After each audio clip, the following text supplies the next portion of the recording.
Parenting's hard, you don't know what to do. You're blaming your kids, but it's probably you. You love your kids and that you can trust.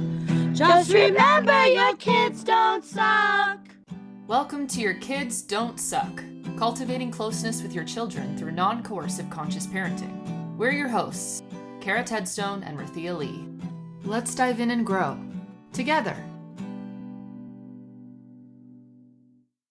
Welcome back to Your Kids Don't Suck, and we are so happy to be building a following. It's wonderful to grow a group of parents and people who are child advocates who really want to learn. So thank you for being here. And today we have a guest of someone that I really adore and really respect, whose name is Yolanda Williams. I thought I would read Yolanda's bio just to get you oriented and then tell you how I know Yolanda, and then Yolanda will share. We have so many amazing questions for her about her take on things. Yolanda Williams is a conscious parenting coach, social justice instructor, and most importantly, a single mom to one amazing daughter. Yolanda empowers parents with tools to be more intentional, conscious parents in order to raise the next generation of emotionally well, liberated, free thinkers, and in the process, form deeper, more intentional relationships with their children. Woo-woo! Through her podcast, conferences, webinars, and writings, Yolanda curates critical and candid conversations about race, social justice, and parenting with authenticity, truth, and compassion, and helps people find tangible tools to create personal and collective transformation. Yolanda provides coaching, DEI training for educators, and many more on her website, which is parentingdecolonized.com. And you can also follow her on Facebook, Instagram, and Twitter. And all of that information will be on our notes for this podcast. So welcome, Yolanda. Thank you all so much for having me. I'm excited.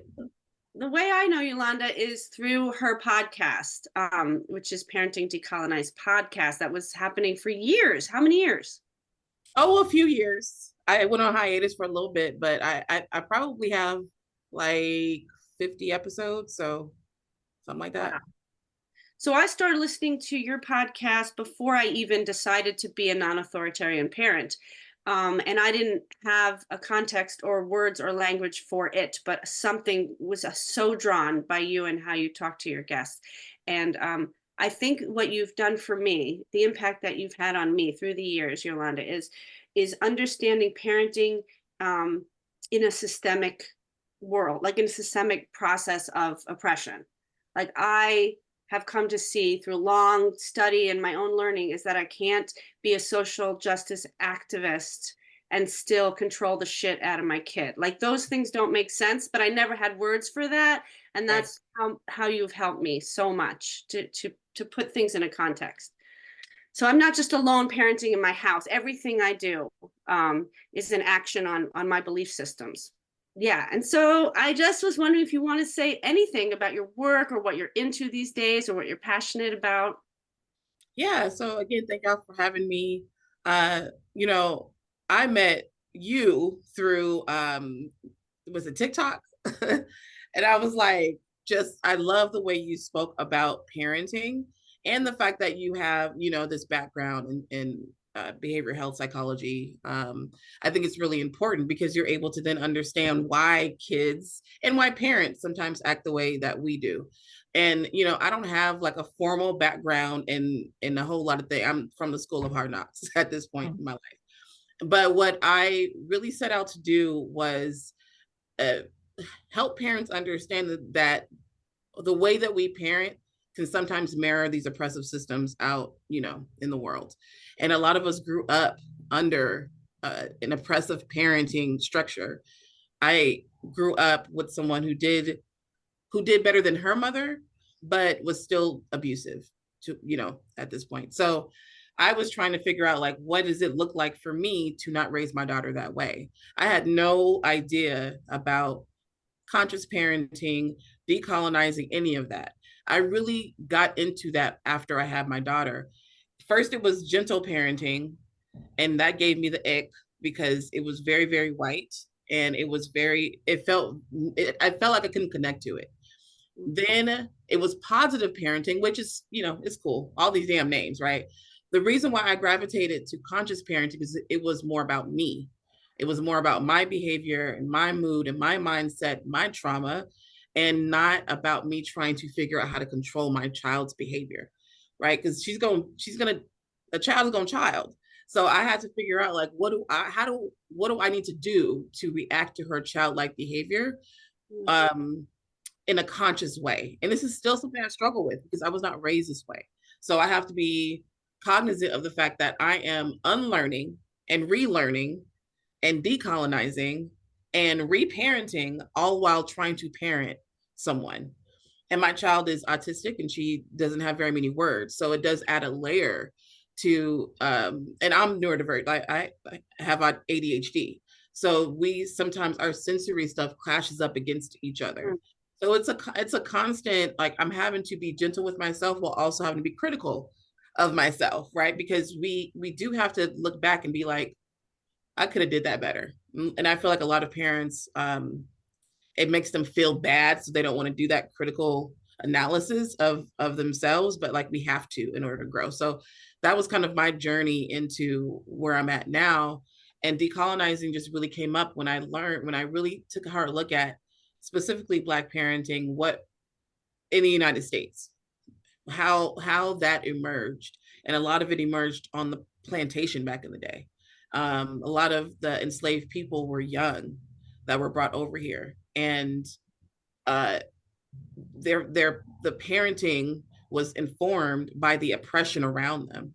And a lot of it was for protection, right? Like protection, even through Jim Crow, it was about protecting their child from these people who could just kill them without recourse. But now, even though we still have that fear, because it's very valid fear and it still happened, because it does happen, I don't want to live and make decisions from that place of fear. So that's why I am like, hey, Black parent, I get it. Okay. Our children can be snatched from us at any moment. We get it. However, we cannot become like the oppressors. We can't parent our children in a way that just continues the oppressive cycle. We gotta choose something different. I mean, you are talking about what the word decolonized means. I think a lot of people actually don't know what that means when it relates to parenting. Decolonization is a process. It does mean land back for Indigenous people.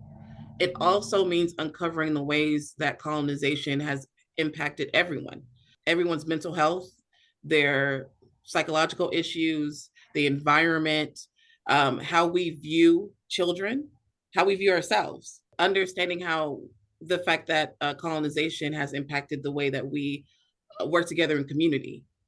So a lot of the ways that we act as parents, even for white people, are informed by colonialism, and understanding that like psychological warfare that is colonization is really helpful in the conscious parenting landscape, at least for me, because I was able to see parallels. I was able to see the way that like fascism and colonialism and, police brutality, how all of that stuff mirrors authoritarian parenting. They really do look just like each other. It's about fear, power over, and control of other people. And they use fear and they use manipulation in order to maintain that power. And any kind of rebellion is violently squashed, right? And we think about that with these old school parents, oppressive parents. Anytime a child is rebellious, it's like violence. Let me beat that rebellion out of you. It's the same with these systems. That's why we are so, when it comes to capitalism, we feel so beaten down that we don't have the energy to fight back. But that's something that we've been normalized in our parent, like through our childhood. It's like normalized, like, okay, there's this oppressor and they get to do whatever they want to you, and you get to just take it and then die. Like that's literally the cycle, and I refuse.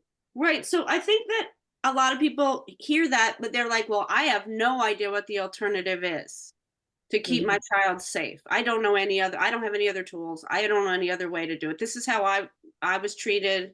This is what's coming through me. And then I was really hoping we could get into talking about class and privilege somewhat, because I also think people believe that if you take off authoritarian parenting, you have to have the time and space to develop something else. And that's a class issue. Mm-hmm. Right. I mean, there's definitely privilege in this type of parenting. I don't believe it's the end all be all. I know a lot of people who don't have class privilege, right? That are able to parent in this way. The thing I want to always remind people of is how these systems work to oppress us.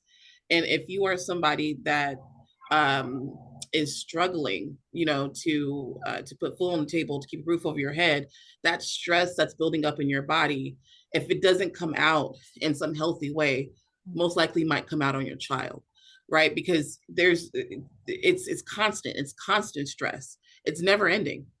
And so when some of those stressors are not present, there is more space for patience. There's more space for thought to pause. A lot of us are reactive because the stress is so built up that it just has to come out sometime. So I say that, people look at class, they look at privilege and they only think of like class and race. So I have privilege of time, right? I'm able to wake up and choose my day. And that's a privilege. A lot of people don't have that. They have to wake up and just get moving and get out that door. And that's why you have parents cussing their kids out. You know what I'm saying? Because they're just like, I got to get to work, hurry up. And they're not, they feel like they're not able to slow down. They are, but it's harder. Mm-hmm. So it's not impossible. It's just a roadblock is what I like to tell folks. And those roadblocks are intentional because we are being kept sick. We are being kept, tired and feeling like there's no hope. But that's why community is so important, because if we have people who we can call and give us a break when we need one, or, being in a 2-parent household sometimes is a privilege, because you might have another person you can be like, okay, I need to get out of the house, I'm leaving, and you can go. But, some folks, I don't have that. So I've had to figure out, like, how do I cultivate rest for myself as a single mom? So I lean on my family and I lean on my friends, and to be like, listen, I need time. I ask my sister all the time, can you watch Gia so I can go out and hang out with my friends and just have a night? And I don't get it often, but when I get it, I like treasure it. I want us as people who are trying to be more liberated and who are trying to be trying to think in a more liberated, revolutionary way, to really start to try to think more non-binary, non-dualistically, I guess, also the word, because a lot of folks are just like this either or camp, like you're either a good parent or you're not, or you're a conscious parent. It's so much in between that, and we're all just trying the best that we can, and we need each other in order to do really well at life in general. Right. And I feel like even if you do have to get up and go, and then you have to get home, do dinner, and then bedtime, even if you have to do that all day long, all the time, there's still space to see the power structure. Like, you can still become aware of the power structure in your family. Just starting there. I agree. And if there's no reprieve from that, it doesn't matter. Right. Like, what does that awareness matter when you are literally, you feel like you're in prison? So we just have to, we can't just say people should know or they should be aware. There has to be a way for people to access this care that they need in order to be the type of parent. I've been telling folks, we cannot advocate for children without advocating for parents. And we have to be more compassionate in the way that we are looking at parenting.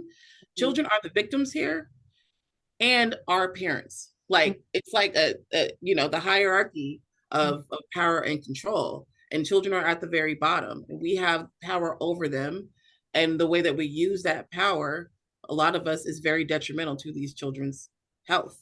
I think we need to then also go a step further and be like, okay, now you're aware, what is it that we could do as a community to help? If in that moment, even though they're aware, but they're not able to access any kind of help, any kind of like mental health, I don't know, support. It really is just like, what does that awareness do? But almost make it worse sometimes, because like, they're aware, then they get into this like guilt spiral Because you of know like, what you're doing, but you can't stop it. What do you do then, Yolanda? You're working with parents who are saying, like, there is absolutely nothing for me out there. I'm literally a single parent. I have no other supports. I have a couple of kids, and I know what I need to do, and I can't stop yeah, doing what I'm doing because I got to get to work and I got to do the double shift. And yeah. where do you start? Like, when they say that there is no community support? We have to be active participants in our own liberation. Mm, We can't quit our jobs, and we can't like just be like, oh, I'm just going to stay home all day. So we have to, we also have to help figure out our own solutions. mm, There may not be built-in familiar support or even family or friend support. So it has to become like, what can I do? mm, Right. This is where I ask parents, what can you outsource? What can you delegate? What can you say no to? Right. Because a lot of us have obligations that we probably don't need to have if we're exhausted. Sometimes some of those extracurricular activities we want our kids to do, if we can't do them because we need to rest, then you need to rest. If you have to take a day and not clean, my house is a wreck right now because I can't on weekends. It's so difficult. I have a hard time on weekends because it's just like a sensory overload the whole time. So I really just don't worry about my house on weekends. I can't because that will add one more stress. So I call those days just keep everyone alive days. You know what I'm saying? Like where I am just able to access the minimal amount of care for everybody, including myself. Are we fed? Are we safe? Awesome. You get this tablet. The house is a mess. And this might sound really chaotic for a lot of people, but it allows me to have a mental break. So it's like, what can you delegate? I can afford to, or at least I try to afford, I budget out my laundry to be done by somebody else because I do not want to do it. It won't get done. We'll just be buying new clothes if it was up to me, okay? Because I hate laundry that much. So is it using your dishwasher more? Is it saying no to some kind of obligation that you like work thing so you can go home and rest? Is like, what can you say no to? What can you delegate? What can you outsource? Because you have to be an active participant in your own liberation. And it doesn't all have to be buying stuff. Saying no doesn't cost anything sometimes. So it's like, just think about that. And then think about the different ways we can cultivate community. I'm sorry, y'all, you're going to have to get out the house sometimes. mm. I don't know what to tell you. Like, online community is very important. I've built an amazing online village. Also, they can't babysit my kid. Okay. So we got to get out the house and talk to people and go and do stuff, get to the park, like we have to create the village that is not there. And a lot of folks are just unwilling to do that. Some folks are just like being COVID cautious. And I completely understand that. Can you and your kids wear a mask and go out and like get out the house and find people who are also COVID conscious that you could possibly be in a little bubble with, like we have to get out of our comfort zone. No one's coming to save us. No one. So we have to figure out how we can save ourselves. I counsel and also do mentoring sessions with parents from all kinds of walks of life. And I mostly talk to people who were raised female, right? And to moms, mostly moms. And it's so hard for them to feel worthy of taking a break. I mean, this is something I come up against over. I have to give them a big speech about why they have to take a break if they don't want to keep hating their child. I like, you have to step away. You have to figure out Yeah. you have to figure that out. And it's so hard for them because they don't feel like they're allowed to. So I also have to break it down. Like you're actually not going to like your child if you don't do this. Right. You're not gonna like yourself. Right. You're not gonna like yourself. Yeah. And part of colonialism is disembodiment of self. Mm. We don't want to feel things and we don't want to, it's hard. We have been conditioned to not feel in order for us to keep going. Mm-hmm. So when you stop for a moment and you feel all the feelings that come up, sometimes it can feel very devastating and it can feel hard. I think a lot of people don't want to stop and don't want to rest because they don't want to feel. So to me, that's one of the key things that we have to do to decolonize and to conscious parent, reparent ourselves and conscious parent these children is to start to feel things and let the devastation, the grief, the anger, the rage that comes up, let that come out in a constructive way. I saw someone, I saw a coach on TikTok, and she was showing how she like throws pillows on the ground. Like we'll talk with her kid, like she's feeling ragey in her body. She's like, I just started throwing soft things on the ground. Yeah. You know, me, I throw hard things in my closet. I need to feel I'm sorry, that closet is a mess because I go in there and I chuck stuff around. Okay. That rage, because we are all walking filled with rage. If you think you're not, you're lying to yourself. We are angry. And a lot of us take that anger out on our children because it has nowhere to go. It has to go somewhere. And that is an easy target. So it's like, you got to feel the stuff when it's coming up. And that whole thing about not resting. Yeah, that's again, colonialism is capitalism telling us that we don't deserve that unless, right? And a lot of us were programmed into that as children. You know, you come home from school and you got 50 million things to do before you can even sit down and just rest after you've damn near worked the whole day at school. You got to come home and make sure the house is clean. And for some of us, we had to cook and take care of siblings and then do homework. And then we earned the right to sit down somewhere. Mm-hmm. Provide. Yeah. I am going to rest. If I have gotten to the point where if my body feels like it needs a nap, a bitch is getting a nap. Okay, I'm laying down. I'm cuddling up on the sofa. And I don't feel, I don't feel bad about that. Now I had to go through the feeling of feeling bad and letting that come up and then letting it go. So it is a process. It's not going to just, you're not going to just sit down one day and be like, you know what, rest is revolution. I get it now. That's not going to happen. You're going to feel that guilt that tells us as moms that we need to be martyrs and die for our children. And I want to live for mine. I'm not dying for my child. I want her to see me thriving. That it does not serve her to see me not thriving, right? So I'm resting, and I want her to feel comfortable resting. At the end of the day, we have to figure out where these messages come from, where we learn them from. A lot of us learned them in childhood, and then it carried over, into education, where we're told that we can't rest either. Then right into our work environments. So it's time for us to start investigating that and to be like, I reject this, and I'm going to work through the feelings that come up as I work through this.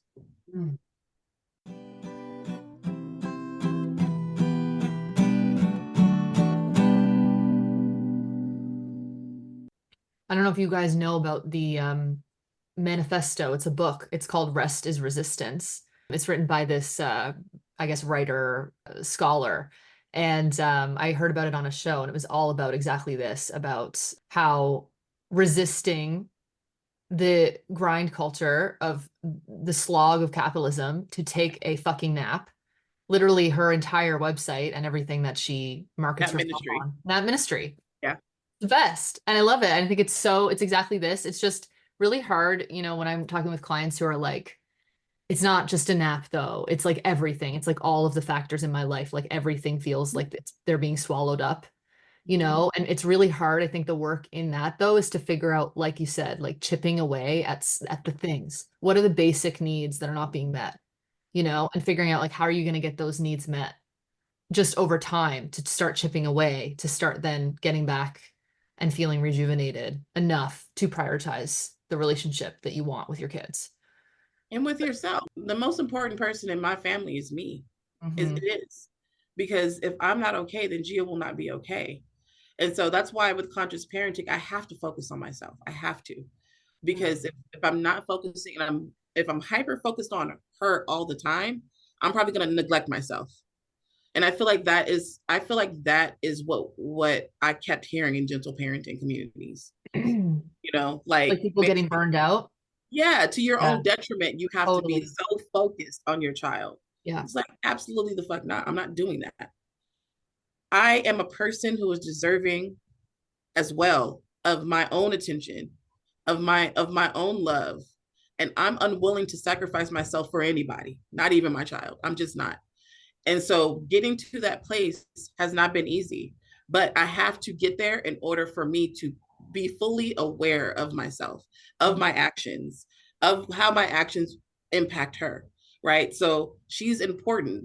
And I'm not saying she's not. I'm just saying, like, in my household, I have to prioritize me in order for her to be okay.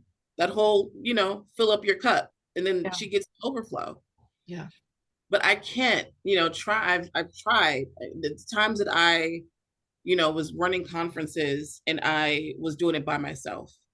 And my cup wasn't even half full. It was like almost empty. And I was a terrible parent during those times. Terrible. And I remember getting on a call with Akila Richards, and I'm just sobbing because I'm just like, I'm a terrible mom. Like, I've been yelling, just being so mean. And she was like, you're exhausted. You need to rest. You know what I'm saying? So like, I have to be okay in order for her to be okay. So it's like, we have to start making some decisions and making them for our life. I mean, you asked what I'm up to, and I just bought some land out here in Arkansas. Yeah. And my goal is to create a farm for us. And on that farm, we're going to be obviously growing food. But my biggest thing is I want Gia to have this wild and free childhood, just be able to explore and basically a country version of my childhood city life, because I got to just do all the things as a 90s kid, somebody growing up in the 90s. It got to just run around and explore and be wild, and we're fine, right? Like, okay, we were neglected a little bit, but you know what I'm saying. Let's keep it real. They did not know where we were. So like, I want to create a space for her to do that safely on this land. And it's important for me. This is a complete lifestyle shift from everything that I know. But I realized, like, I have to make decisions that for her that mean a lot of work for me in the front end.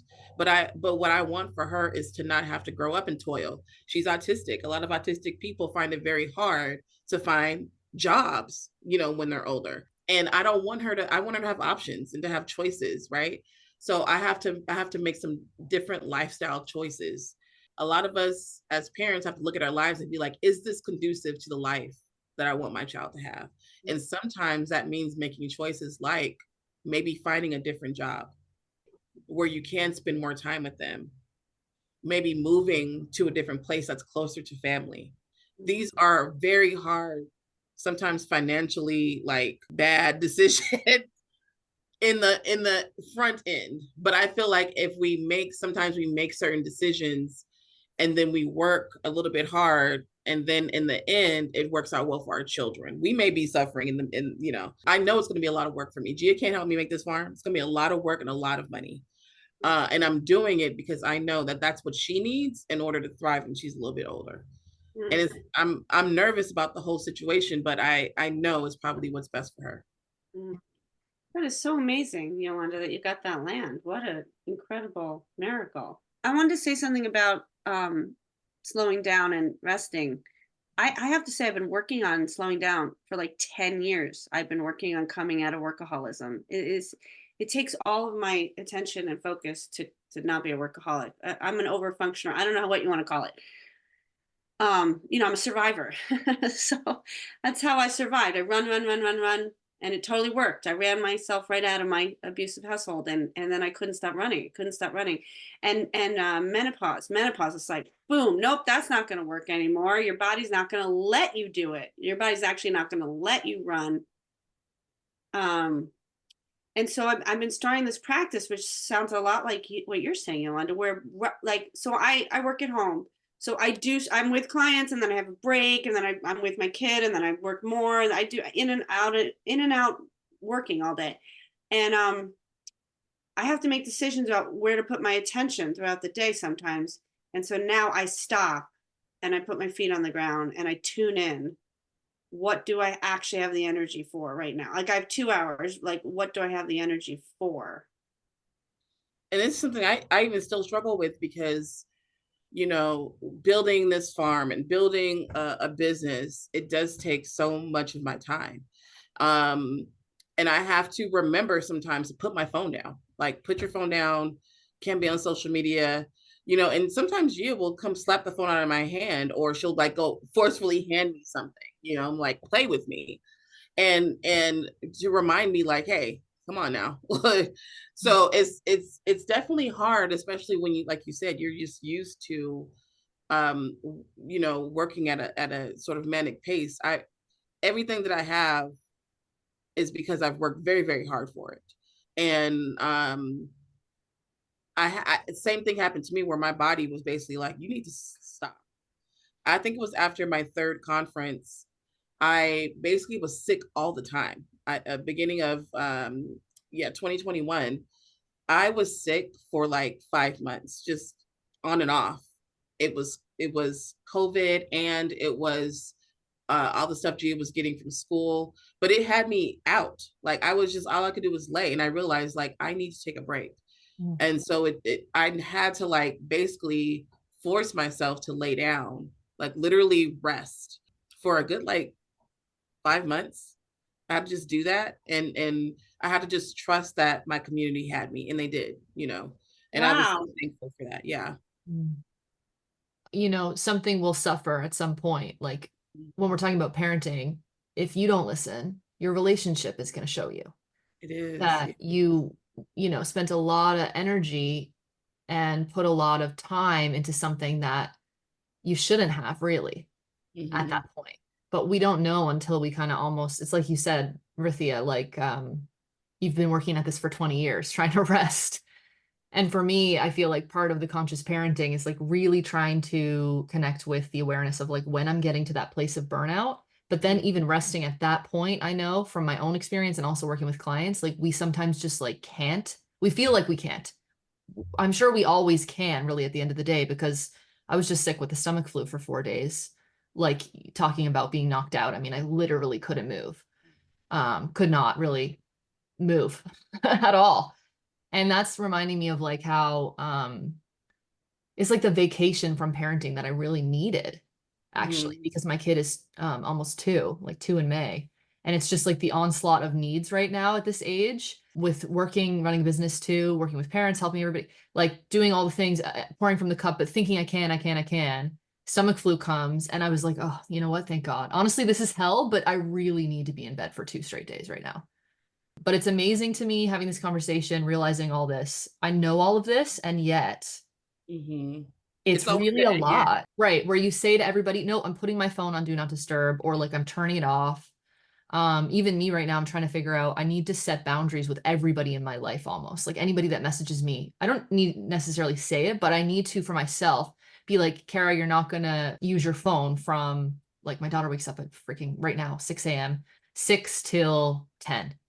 And then from the time she gets back, 4 till 10, like 4 till bed, like after 4, like I'm not doing the phone thing because I need that time for me, because otherwise I'm giving it all to everybody else. And when I work with parents, I try to, that's one of the things you can talk about, I think, right? When you're thinking about where can I rest? Do you have like an idea of phone boundaries that you can set just for yourself?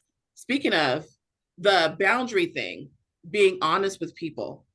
So when my Facebook page got taken over, hacked or whatever, I was bombarded with all these people who really wanted to support me, but it was too much. I didn't want to talk about it with every single person. And so what I had to tell people, thank you so much. I don't feel like talking about this right now. And I've gotten to the point where my friends will call me, and if I don't feel like talking, I will reject the call and tell them, I don't feel like talking right now. Can we talk later? And like just being honest with people. And the folks who I'm honest with, they know they can be honest with me. They know that they can say like, I'm going to cancel this meeting because I don't have it in me. Okay. Thank you, actually. Cancel the meeting, child, because I don't want to be on this meeting anyway. So like, and it's not, I just want my time. Like, let's keep it real. And creating those boundaries has been so important to my mental health and my self-care. And you know what also that is also resistance, because fuck all of the bullshit language in corporate fucking capitalist. All that niceness. Bullshit. It's just like that I resent. I could go on and on about that. Yes. Corporate Aaron. I feel like we're speaking to, is really just resisting the urge to placate. And instead really getting in touch with what the fuck do I really fucking need? And that is really hard. And Rythea and I talk a lot about being both therapists. A therapist can help. But if you don't have a therapist, Like, just start listening to more podcasts on awareness and figuring out, what it is you need, and then put those boundaries with that honest language into practice. And there you go. That's your start. But it's also resistance, and it's really, really hard to resist, as we've talked about. Yeah, boundaries. A lot of us, we grew up with our boundaries being trampled on, being told that we don't deserve them, right? Because we're a child, and why do you need boundaries or privacy or anything like that? And so a lot of us don't understand boundaries. We think that they're about other people when they're really just about us. They're about keeping us safe, about keeping us sane, right? So like, and a lot of us, because we're not used to boundaries, other people's boundaries might upset us. And I just want y'all to know that that's not the other person's problem. I'm not going, I had to, and again, this is sitting in that, the feelings that come up. Because when you first start making boundaries, you feel guilty. You feel like, oh my God, they're going to be so mad at me. And I had to just sit in that and just be like, and if they are, what's the worst that can happen? Mm-hmm. They're going to whoop you. You're going to get a whooping. You're going to stop being my friend because I set a boundary. Like, just sitting in that and just allowing that feeling to come up and then pass. And then once you keep doing it and you realize nothing is not an emergency, nothing is broken, everyone's alive and everyone's okay. And if they're not, they can tell you that. They can say, you know what, I really need you. But it's about using, you know what I'm saying, communicating. Mm-hmm. And a lot of us, we're not taught that either. Mm-hmm. So this is a part of reparenting where it's just like, what do I need to learn? What do I need to learn that I was not taught? I was not taught healthy communication skills, how to make and keep and reinforce my own boundaries, how to respect other people's boundaries. I wasn't taught any of that stuff. So now it's like about how I need to start doing those things for myself, and I need to recognize when other people are doing them as well. The word caretaking, caretaking is when we put other people's needs before our own as a way to feel good about ourselves, like a good person. Caretaking is all about feeling like a good person. And I have like maybe 4 or 5 people in my life that I'm kind of supporting who are in kind of crisis, I would say. They're people that I balance, like I check in with all of them all week long. And I'm like, is that okay? I don't know. Is that healthy? Like, I just realized it's like the deeper cut of what part of it is caretaking and what part of it is my service, being of service. I really believe in being of service. Like, yeah. I have all these resources and this is how I use them. Yeah. It's hard to tell sometimes. I think it really depends on how you feel about it in the moment. You know what I'm saying? Like, if there's a day where you're just like, I don't have the capacity to check in, then don't fucking check in. Yeah, I have to just listen in. But caretaking is an addiction. I feel it's an addiction. Oh, it is. Right. So sometimes you want the hit. You want the hit of feeling good about yourself. Do you know what I will say to myself, which I find really effective for me personally, is this for them or is this for me? Mm. It's not to say that like I shouldn't check in because I don't want to upset anybody. I don't want to, it's not like you should not check in because you're worried about how that will make them feel. Rather, just like, is it really for them? Is it in a supportive way, or is it really for you? Is it to make you feel like you've done something, helpful that you really don't know is? That's kind of how I try to frame it. And it's been really helpful for me. I'm going to try that, Cara. Yeah. These are deep, deep patterns. They're so deep. They are. Well, I'm the oldest of 3 girls. Yeah. So I also have this like, caretaking, and I have, my sisters have had to tell me to back off sometimes. Because I can take over. Is like, it's like the nurturer. Yeah. Like they tell me something and next thing you know, they're getting bombarded with links and all this stuff. And I'm just that person, it's also my ADHD. Like I will go on you like my friends are having like drainage issues at their farm. And so I woke up and like looked up like plants that like to be in like flood zones and like sending them links. And I had to remember like, some folks don't care for that kind of stuff. Yeah. So I took them 2 and I was like, I'm gonna leave y'all alone now. I understand that also a lot of us have been socialized to not ask for help. And so I get that's another big reason why for my caretaking is because it's been so hard for me to ask for help. I figure it's hard for so many people. Because I remember being in that place where, my daughter, I was not sleeping when at all when she was born. And I had to go back to work 2 weeks after she was born. I was working Whoa. from home, but it's still, I did not get to rest, and she was not sleeping through the night. And I was a customer service rep. So it was very, very hard. I was constant tears, exhaustion, breastfeeding, co-sleeping, all of that stuff. And I remember calling my sister, and she was like, how are you? And I was like, she could tell something was wrong. She was like, do you need help? And I just started crying. Mm. Because I didn't know, I'm not the person that is used to asking for help. I'm used to be the person that helps other people. And she was like, if you need help, just tell me, and I'll come. And so she came over, and I got a break. And now I let them know. I can't imagine what it's like for someone who has never had a day, a day off from parenting, because you're going to suffer mentally for that. Mm-hmm. Your children end up suffering too. So that's, again, it's like, how can you figure out ways for you to, is it, and this is going to sound terrible, but I don't care. Is it maybe while they're in school, you call out that day and you're able to get a few hours? And again, there's always a risk, or there's always a consequence. I know that when I sleep in, or when I'm napping all day, the house is a mess. I'm going to have to clean that. You're going to lose money if you call out. I get it.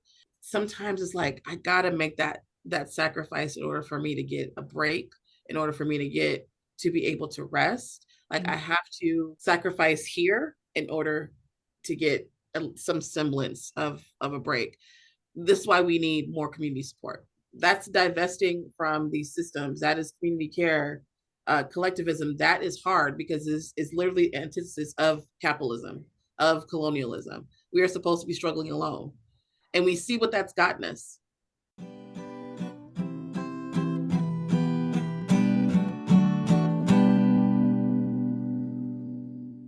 I'm just wondering if maybe this is a good transition to talking about having a neurodiverse child, which Yeah. I know is different for everybody, but we haven't talked about it like that much on our podcast yet. I don't know what we want to get into about it. But maybe you Well, could just talk about your reality, what it's like for you. I mean, it's every day is hard. I'm not even gonna lie. Like, it's definitely difficult being a single parent. We're both neurodivergent. Having a child who is disabled, to not be able to speak, is a disability. And so I'm constantly having to figure out, like, what accommodations can I make in my home in order for her to thrive. And sometimes those accommodations clash up against my own needs. One of my big things having ADHD is I don't remember stuff. I don't remember. I need reminders. Things aren't habits for me. I have to put my toothbrush in a place for me to see it. Otherwise, I'm going to forget to brush my teeth.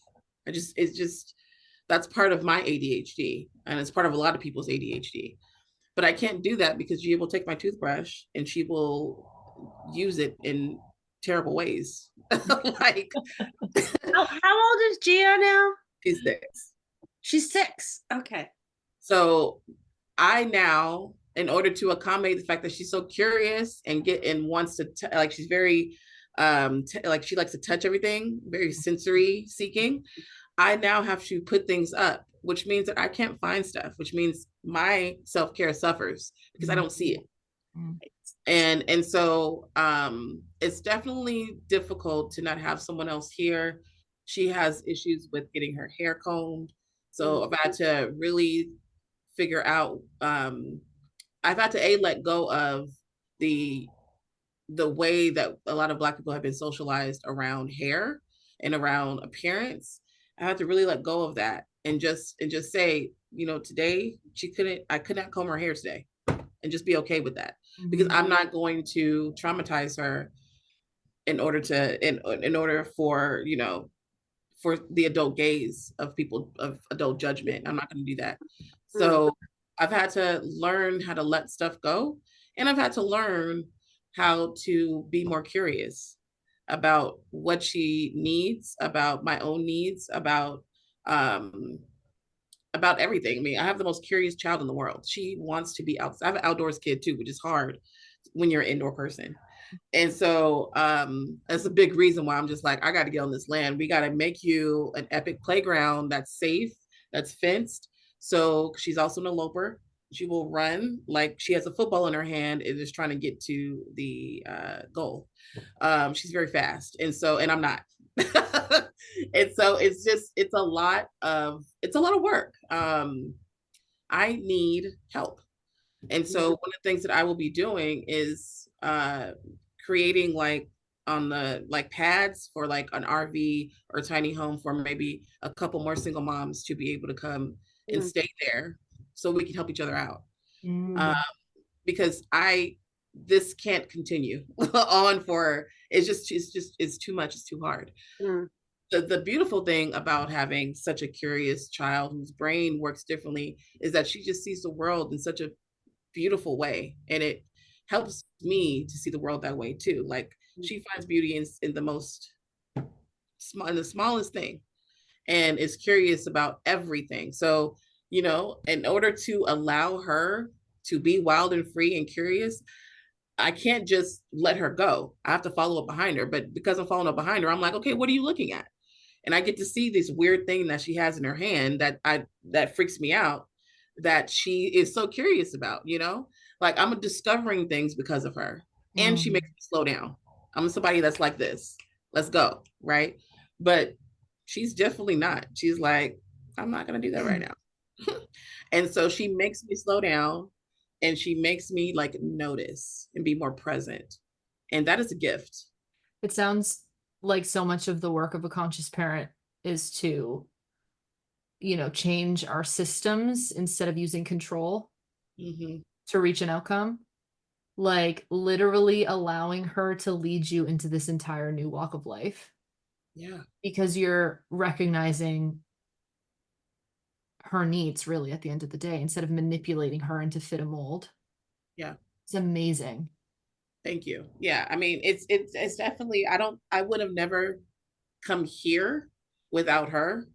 When, you know, I never really wanted children. I was 36 when I got pregnant with her.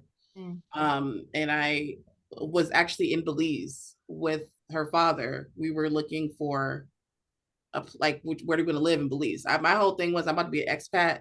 I'm about to get out of the United States.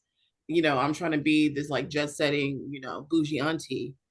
Children I didn't even like children. I mean, I could not stand them. I was one of those child-free, terrible people.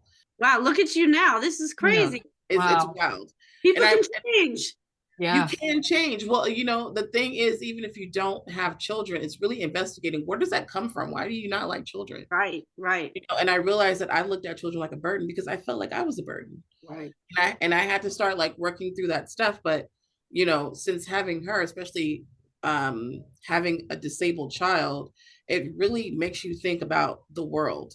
And I don't want her to fit into this current system. I want there to be a whole new system. Yeah. So that's why I'm not forcing her to go to, you know, kindergarten where I know she won't thrive. She will not thrive there. She's actually going to be in trouble all the time. They're going to punish her. And she's not someone that's easily controlled.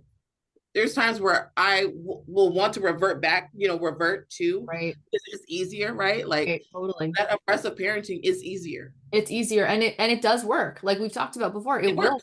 It provides you with that short term. Right, you've got compliance. You can move through your day easier. You get over here. You do what I say. You put on your coat now, or else. And go to your room. Go to your room, because you can go to your room. My childhood, I was in my room all the time because it was like, go to your room. Yeah, well, I was in there because I wanted to be, because I was just like, I don't want to be in there. I wanted to escape. My room was my like sanctuary, you know? Right. The thing is, she wants to be up under me all the time. It's a lot. Right. When you are sensory, like all the touching, I get touched out very, very easily, and Gia does not care. She's like, let me love you, you know? So Gia doesn't talk. She speaks a very, very little, you know, she speaks, but just, we're not having conversations, no. Okay.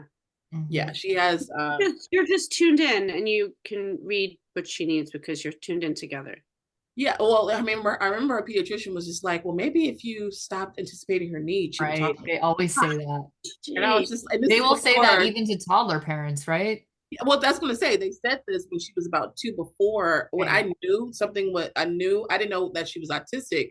I just knew that she wasn't meeting milestones. So I was like, I need to get her tested, and they wouldn't do it. So they were like, just stop meeting her needs. Just stop anticipating them. And I'm like, she can't tell me. Right. You It's know, like if she could, she fucking would. she would. Language is literally intrinsically wired to be motivating because that's what we need to do to get our Yeah. way through the world. Like that is a ridiculous thing. Parents are expected to then just like, well, just step back. You need to let them fill in the blank. This is like common advice. It's very common. It's not okay. Yeah. That advice is detrimental to neurodivergent children specifically, Yeah. autistic children specifically. Yeah, because it looks like to them like you're withdrawing your love. Right. That's how they feel. And you know, she's not able to tell me, so what the hell I'm going to do? Right. Just stand there and wait for her to like, well, the thing is too, what I had to realize, like watching her try to speak, right? She actually has a speech impairment. Now, what I do is now, and she's like, instead of her, like she'll force her juice cup into my hand. So I will just be like juice, right? Because I wanted her to associate words. She doesn't have to say it. She doesn't have to perform for me in order to get the juice. I just say it so she can start to associate like this word with the thing that she wants, and we can eventually start to have this conversation. But if she doesn't speak a word, I still need to get her needs met. And I'm trying to get her, after this, actually, I need to go and pick up a loaner AAC device because she's just been approved through the state to get an AAC device. So she has an iPad.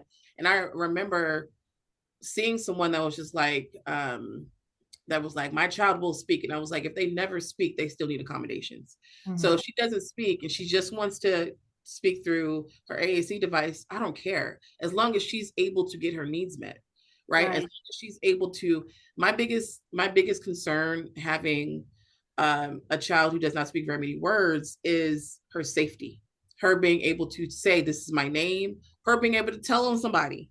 This is why we don't, you know, people are like, her dad who lives in Chicago, is like, I would love for her to, you know, spend summers here. Until she can tell on somebody, I'm sorry. No, I'm sorry. She's not going out into a different state where I don't know all the folks, where I'm not gonna get into all that. She's not going. Yeah. Because she needs to be able to communicate. Okay.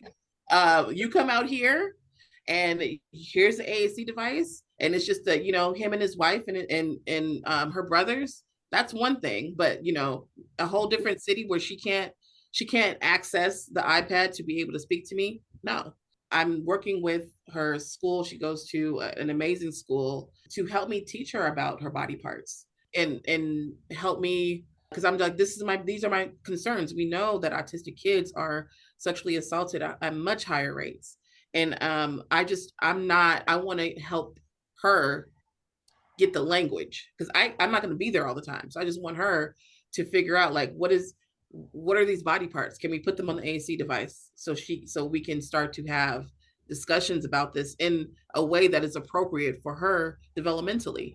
We need to empower her with this knowledge.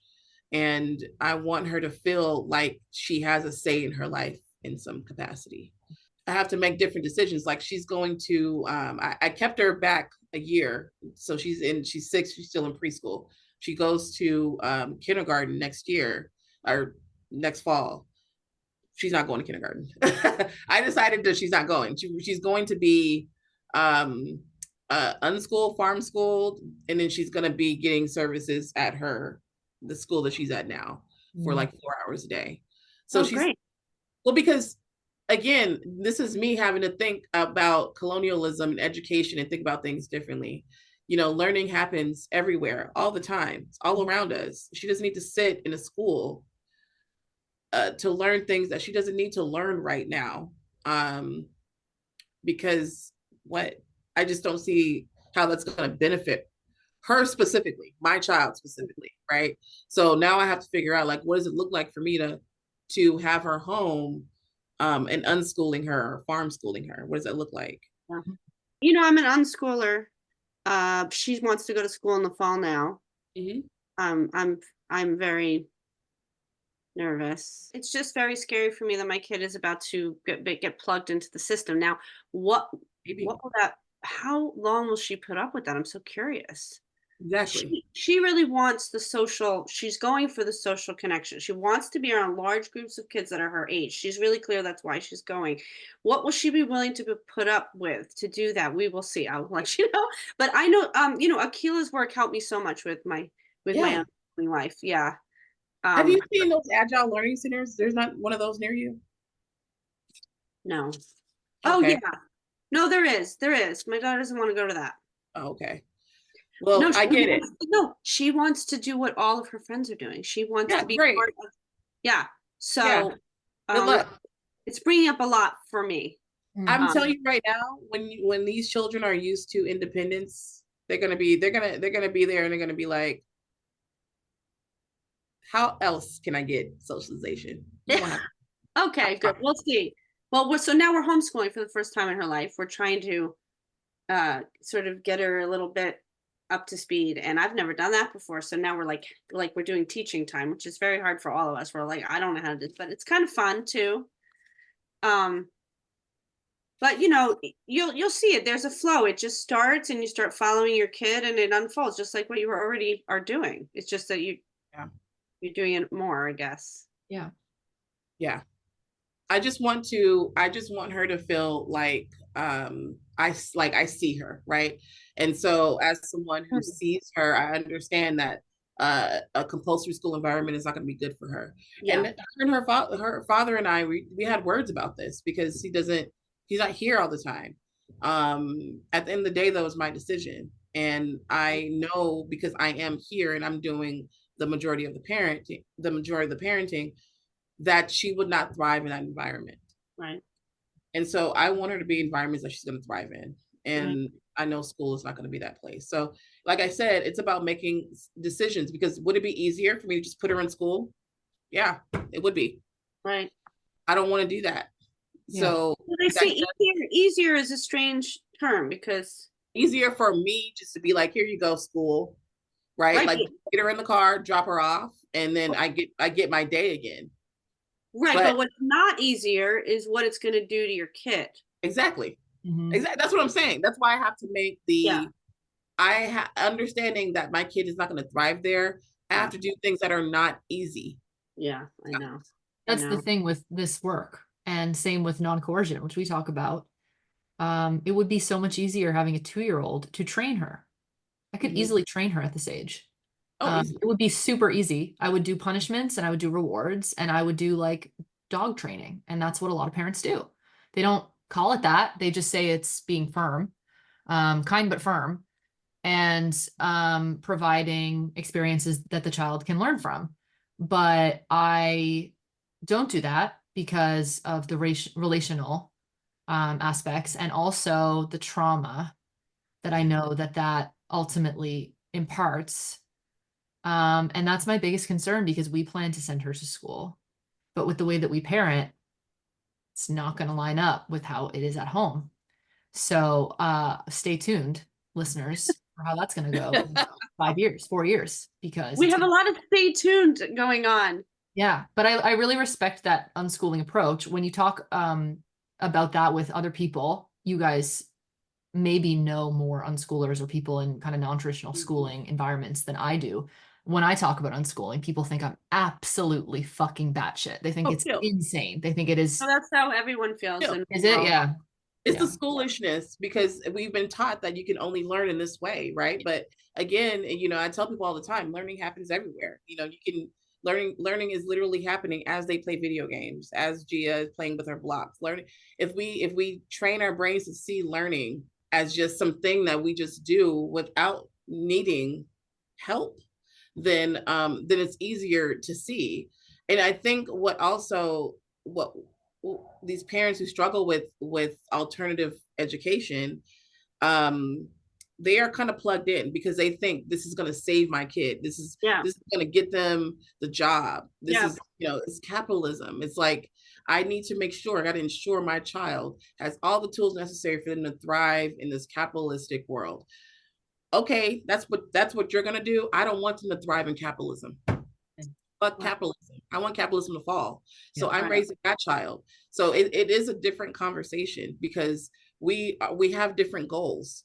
I really do not want my child to be indoctrinated into thinking that her worth and her value is tied to her education or her money. Right? I want her to grow up thinking about success in a completely different way. If you have your time, to me, being able to basically wake up and be like, what do I need to do today? And not have to like rush off to work. That to me is success. So I want to redefine what all that looks like. But a lot of parents are afraid because capitalism is right here. And a lot of people are dying daily trying to be successful in this capitalistic hellscape. So they're trying to figure out, how can I give my child the leg up? How can I give them the tools necessary for them to beat this next person? It's all about competition. And so they're willing to work within this system. And so it's hard for them to conceive that you're not willing to do the same thing. Like it feels almost like you are neglecting your child for you to not be doing the same thing to ensure that they have a job, that they're able to thrive in capitalism. And it's just like, no, I just don't want them to thrive in capitalism. I want them to say fuck capitalism and do their own goddamn thing. We just have different philosophies. I feel like, oh, I'm home. This is how I always felt when I listened to your podcast. I'd be like, oh, I'm home again. This is the best. My whole body relaxed. I'm like, this is someone is thinking like me. What a relief.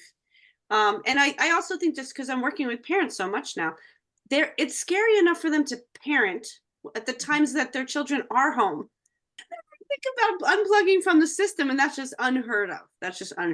It sounds like a lot of labor, and it is. Yeah. And again, it feels that way because we are not connected to each other ourselves. And so that's why everything is interrelated and interconnected, because we see all the problems of the world and we see what would actually kind of fix them, but the things that will fix them are the things that capitalism keeps us from: community, yourself, your children, your time. And so once we kind of start to reclaim that in some small way, I just feel empowered just by having my phone on silent, like you were saying, Cara, like just being able to put that boundary up, because that is a fuck you to colonialism, capitalism, and niceness. We have to, again, be active participants in our own liberation. So what does it look like for you to start trusting people? What do you need? What evidence that has to happen for you to start trusting people to be there for you? Because a lot of that distrust, it didn't just start with the folks who didn't show up for you. It started in your childhood, most likely. And you've had that lens already. But when I tell them that, some people think it sounds like victim blaming, and I'm not. I'm just like, you probably already had that lens of distrust, because a lot of us do.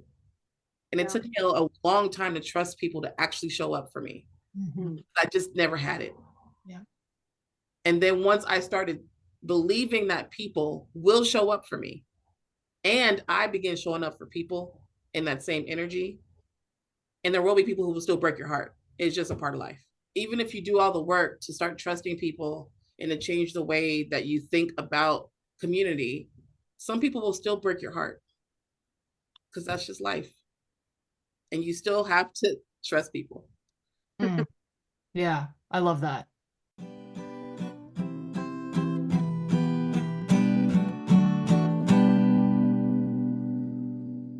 Oh, you know what? Why don't you say how people can find you? Like, before we stop recording, just say how do we find you? So I don't know when this is coming out, so I'm hoping my page is back. But you can find me, first of all, my website, parentdecolonize.com. I'm also on Instagram and Twitter and TikTok under Parenting Decolonized.